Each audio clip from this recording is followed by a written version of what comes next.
মেসির হ্যাট্রিকে আলজেরিয়াকে ৩-০ গোলে উড়িয়ে দিল আর্জেন্টিনা। আর এ জয়ের মধ্য দিয়ে আবারও নিজেদের শক্তিমত্তার জানান দিল লিওনেল স্কালোনির দল। অন্যদিকে ২০২৬ বিশ্বকাপ ধরে রাখার মিশনে শুরুতেই উড়ন্ত সূচনা করেছে বর্তমান চ্যাম্পিয়ন আর্জেন্টিনা।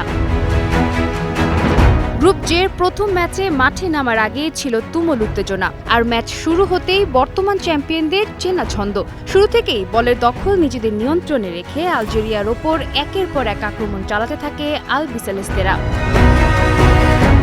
প্রথমার্ধেই ভেঙে পড়ে আলজেরিয়ার রক্ষণভাগ। বক্সের বাইরে থেকে লিওনেল মেসি সেই চেনা জাদুকরী বাপায়ের নিখুঁত শটে গোল করে দলকে প্রথমার্ধেই এগিয়ে নেন অধিনায়ক। দ্বিতীয়ার্ধে আরও বেশি ভয়ঙ্কর হয়ে ওঠেন এলেমটেন। প্রতিপক্ষের রক্ষণভাগের ভুলে নিজের দ্বিতীয় গোলটি করেন তিনি। আর ম্যাচের শেষ ভাগে এসে নিখুঁত এক ফিনিশিংয়ে পূর্ণ করেন আন্তর্জাতিক ক্যারিয়ারের আরও একটি স্মরণীয় হ্যাট্রিক। ১৬ গোল নিয়ে বিশ্বকাপ ইতিহাসের সর্বোচ্চ গোলের তালিকায় স্পর্শ করলেন মহাতারকা Lionel Messi. Sadia Tasnim, star news.